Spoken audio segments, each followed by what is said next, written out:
I'm Carrington McDuffie. This is Starseeds of Freedom. I'm continuing today with my series on the Federalist and Anti-Federalist Papers. Today, this is the fourth reading in the series, paper number 10 by James Madison. Everything I've read so far has been Alexander Hamilton, so we're going to hear from James Madison today. When I first read this paper, I underline, sometimes I mark a text if there are things that are memorable, what I want to return to, I think are especially significant. And in this one, I found myself, marking every passage.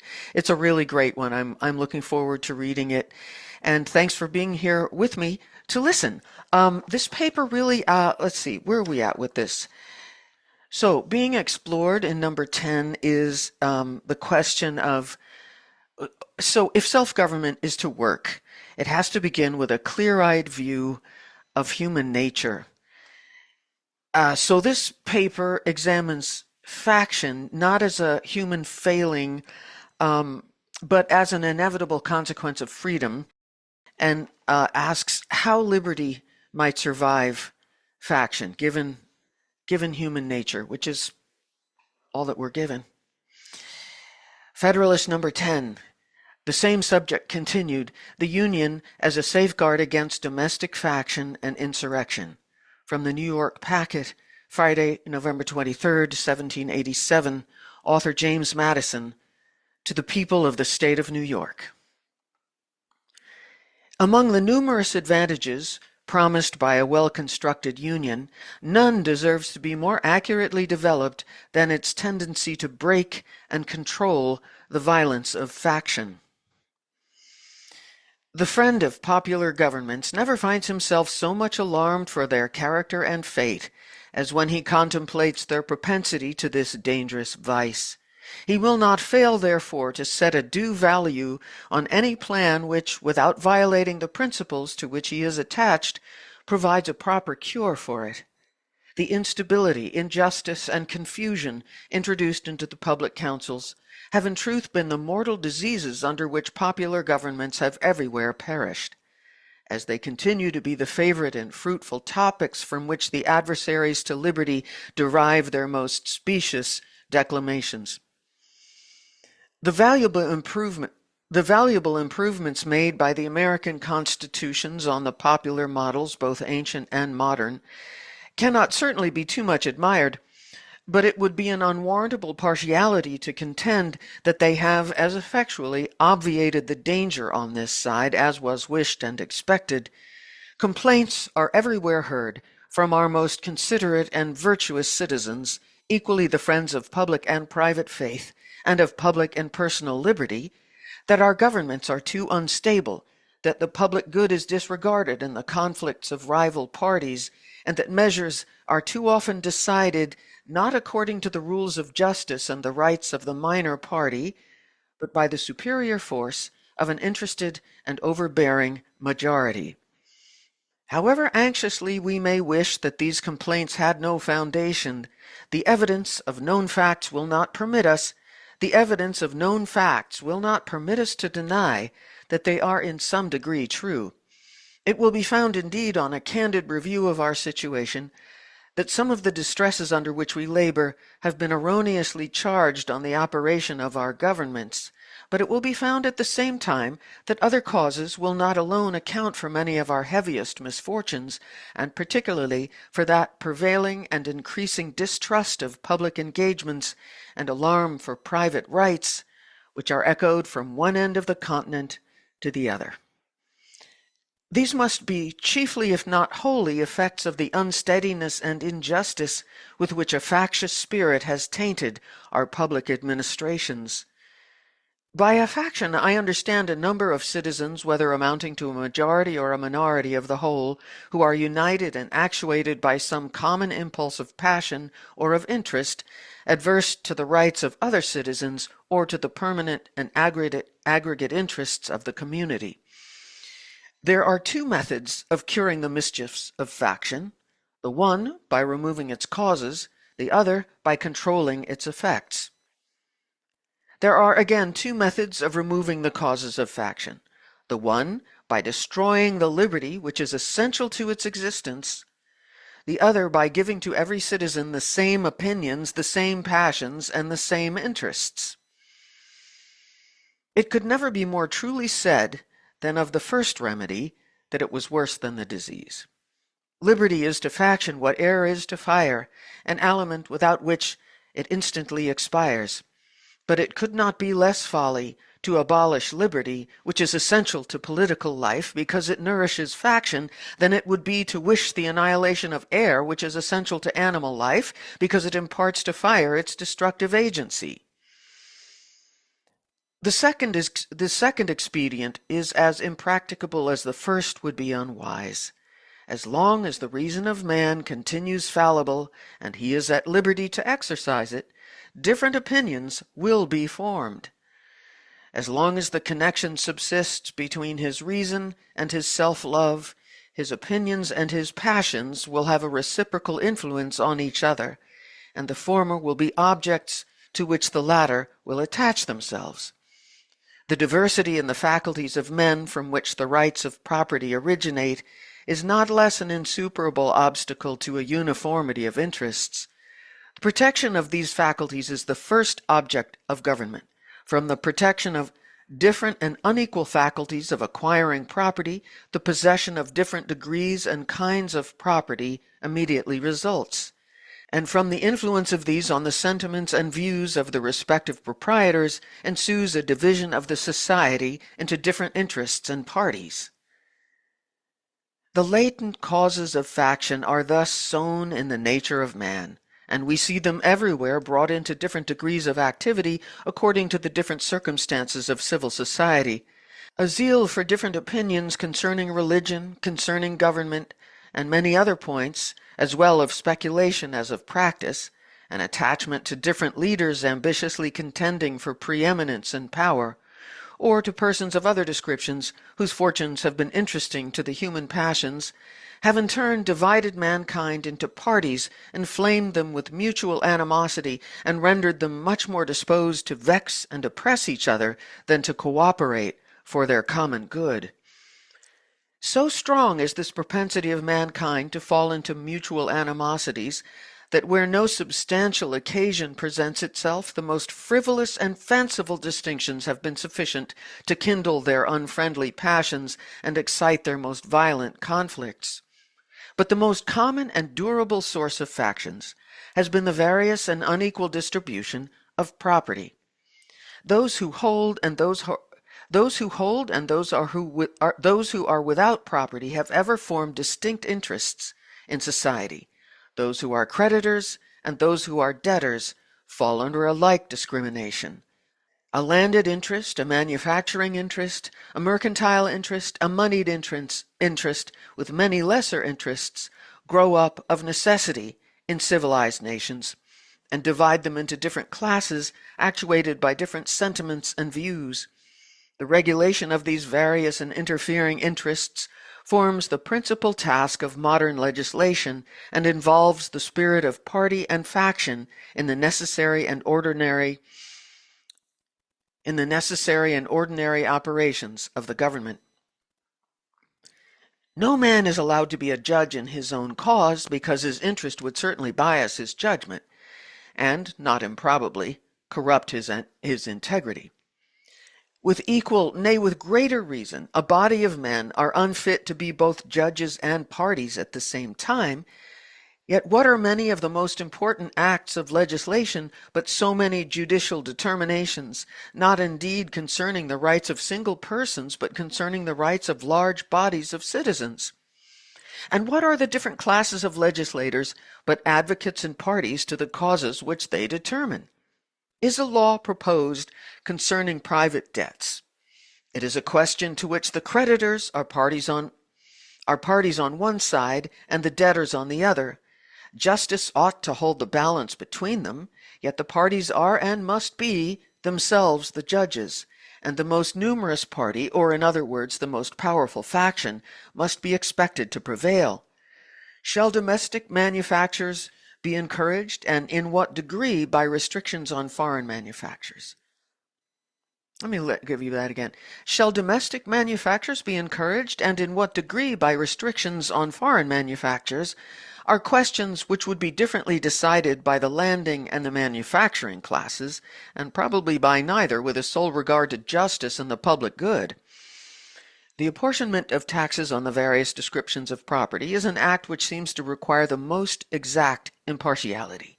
Yet there is perhaps no legislative act in which greater opportunity and temptation are given to a predominant party to trample on the rules of justice.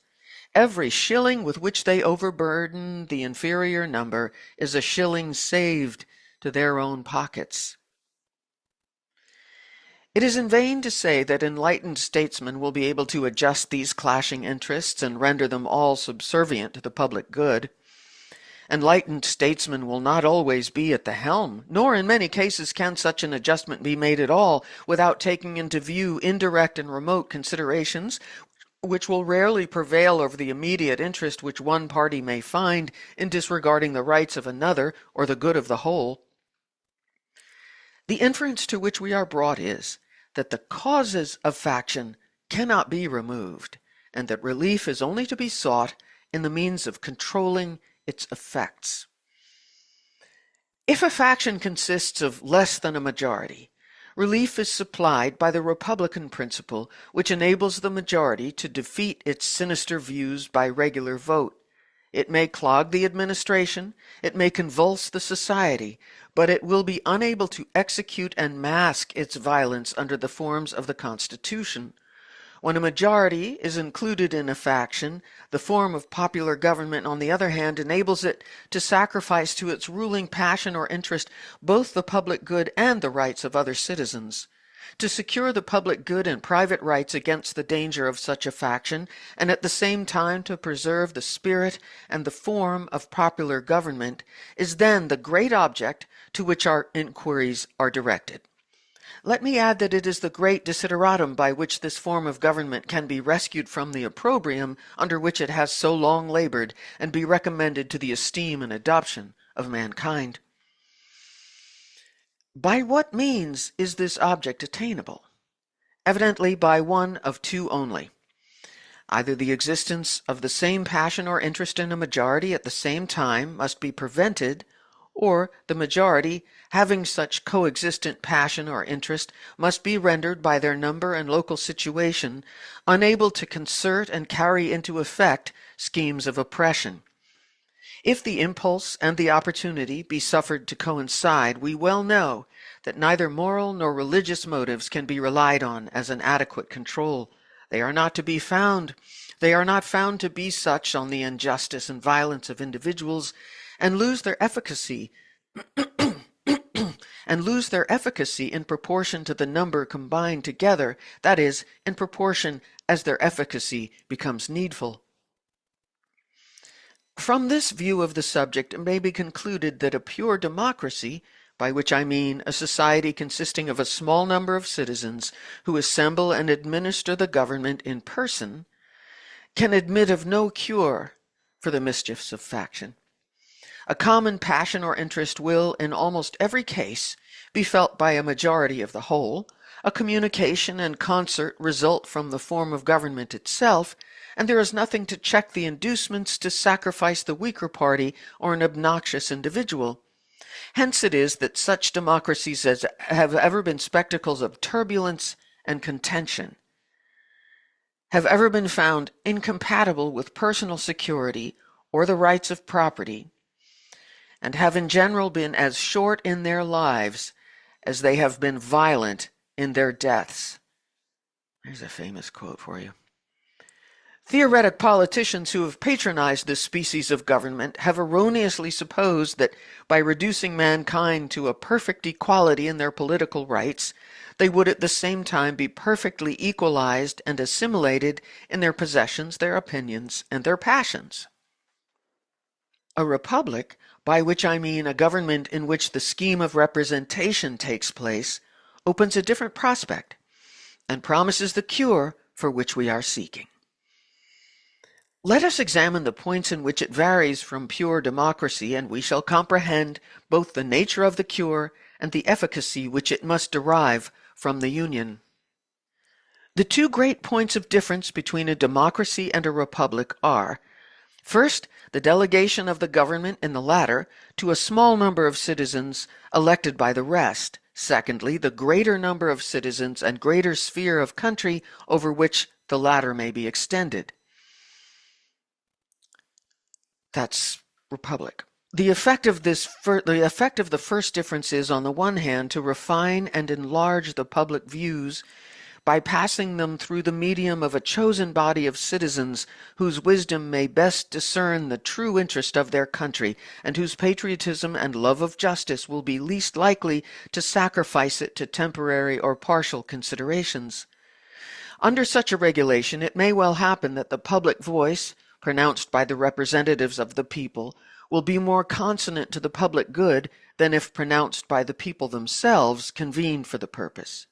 On the other hand, the effect may be inverted. Men of factious tempers, of local prejudices, or of sinister designs may, by intrigue, by corruption, or by other means, first obtain the suffrages and then betray the interests of the people.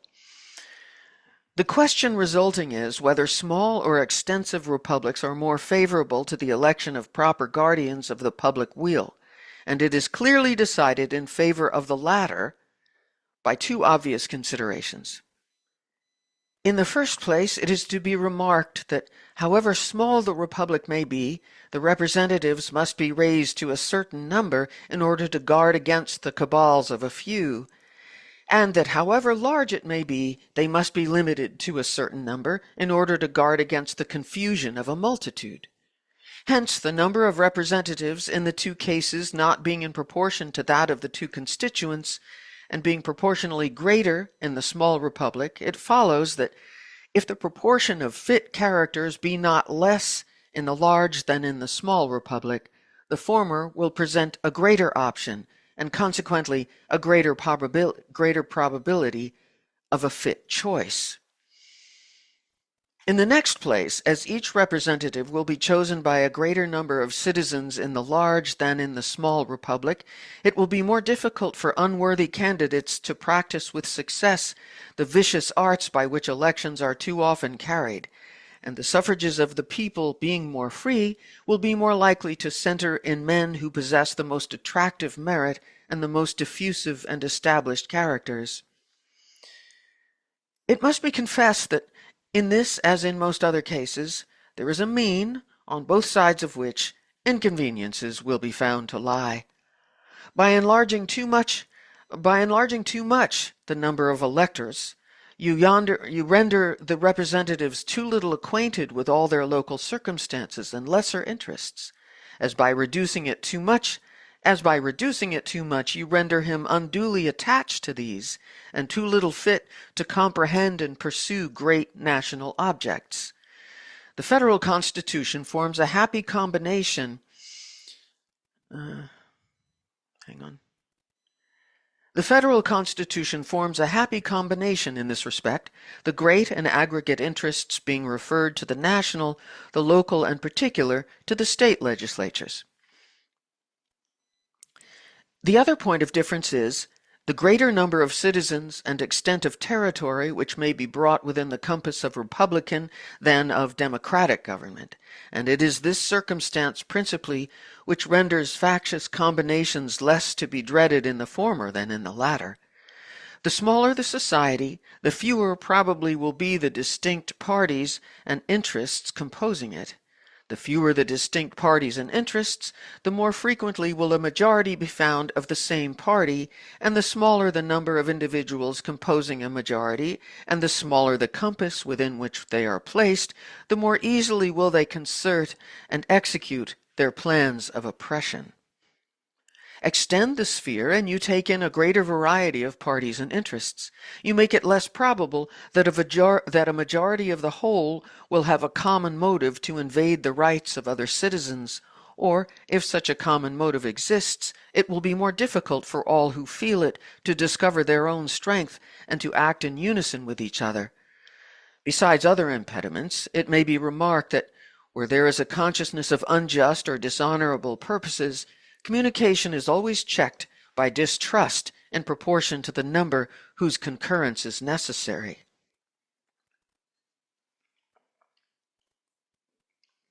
Hence it clearly appears that the same advantage which a republic has over a democracy in controlling the effects of faction is enjoyed by a large over a small republic, is enjoyed by the Union over the states composing it. Does the advantage consist in the substitution of representatives whose enlightened views and virtuous sentiments render them superior to local prejudices and schemes of injustice? It will not be denied that the representation of the Union will be most likely to possess these requisite endowments. Does it consist in the greater security afforded by a greater variety of parties against the event of any one party being able to outnumber and oppress the rest? In an equal degree, does the increased variety of parties comprised within the Union increase this security? Does it, in fine, consist in the greater obstacles opposed to the concert and accomplishments of the secret wishes of an unjust and interested majority? Here again, the extent of the Union gives it the most palpable advantage.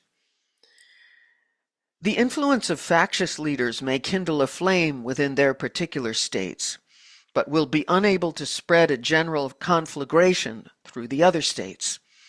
A religious sect may degenerate into a political faction in a part of the Confederacy, but the variety of sects dispersed over the entire face of it must secure the national councils against any danger from that source. A rage for paper money, for an abolition of debts, for an equal division of property, or for any other improper or wicked project, will be less apt to pervade the whole body of the Union than a particular member of it, in the same proportion as such a malady is more likely to taint a particular county or district than an entire state. In the extent and proper structure of the Union, therefore, we behold a republican remedy for the diseases most incident to republican government, and according to the degree of pleasure and pride we feel in being republicans, ought to be our zeal in cherishing the spirit and supporting the character of Federalists.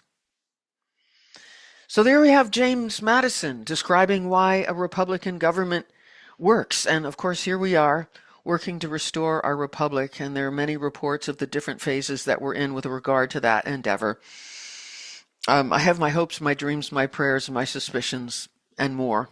I have some knowledge, and a lot of it I've gained from these guys, from these the founders of our I want to call it our great republic,